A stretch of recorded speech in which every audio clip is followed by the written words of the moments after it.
yang sempurna telah ku terima darimu. Hai teman-teman, ketemu lagi bareng aku, Patricia lah aku.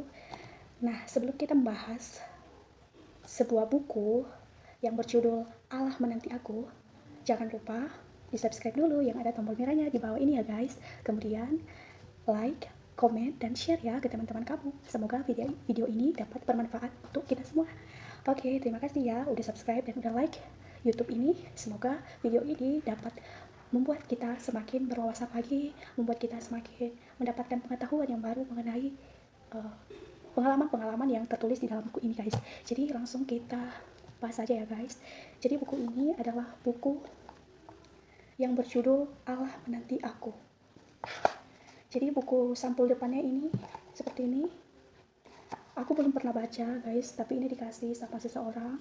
Jadi di sini mengenai tentang pengalaman-pengalaman, cerita-cerita yang berisikan tentang luapan isi hati, kemudian pengalaman secara keluarga dia bagaimana begitu.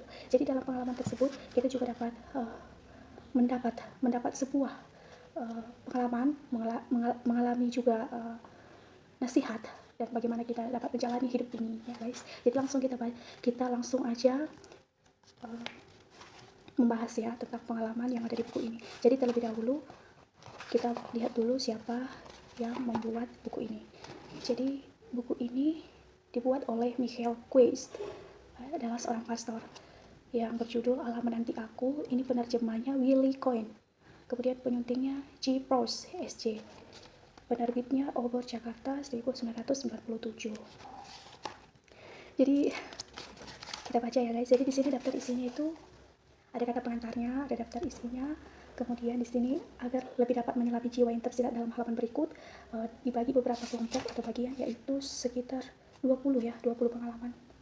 Jadi yang pertama itu kita baca satu-satu ya guys, tapi nanti kita akan bahas satu-satu dari pengalaman tersebut. Yang pertama itu jika Yesus Kristus membaca surat kabar. Yang kedua, bumi sakit karena ulah manusia. Yang ketiga, ia pribadi luar biasa. Yang keempat, dari senyum dagang hingga senyum Kristiani.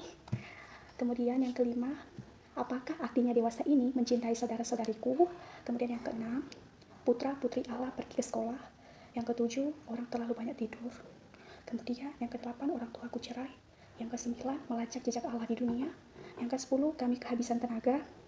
Yang ke-11, Tuhan jadikanlah aku pembela harkat dan martabat manusia. Kemudian yang ke-12, anak yang meledak kegembiraan. Yang ke-13 adalah citra Allah, hubungan pemberian cinta. Kemudian yang ke-14, lapan bagi semua orang di hotel dunia. Yang ke-15, terlalu berat beban kami. Yang ke-16, putri kami gadis pradewasa. Yang ke-17, orang di seputarku. Yang ke-18, suamiku bukan seorang Kristiani. Yang ke-19, pil penenang ajaib. Yang ke-20, orang kita yang mati hidup. Jadi kita akan membahas mengenai jika Yesus Kristus membaca surat kabar. Nah, dalam buku ini juga yang pertama kali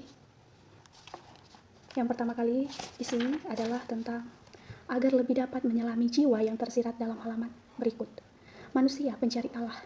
Sidang pembaca terkasih, sudah lama saya senang sekali menggunakan ungkapan pencari Allah. Mengapa? Pertama sekali karena ungkapan ini mengingatkan jalan yang pernah saya tempuh sendiri ketika semasa muda selagi bekerja sesuai dengan profesi saya. Saya berusaha dan mencoba sekeras tenaga untuk menemukan makna hidup saya di luar apa yang diajarkan kepada saya sebagai agama. Dan di luar praktek keagamaan sebelum konsili Vatikan yang di batin saya tampik sekuat tenaga. Dengan demikian, dengan amat cepat, saya mengerti dan memahami bahwa pertama kali bukan ide besarlah yang saya cari dan bukan pula suatu moral. Sebaliknya, yang saya cari adalah sesosok pribadi. Jadi buku ini menceritakan tentang pengalaman seseorang untuk mencari Tuhan, mencari Allah. Demikian juga kita harus tetap mencari Tuhan dalam kehidupan kita sehari-hari. Kita harus bisa mengetahui apa sih tujuan kita mencari Allah. Mengapa kita begitu capek mencari-cari Allah begitu.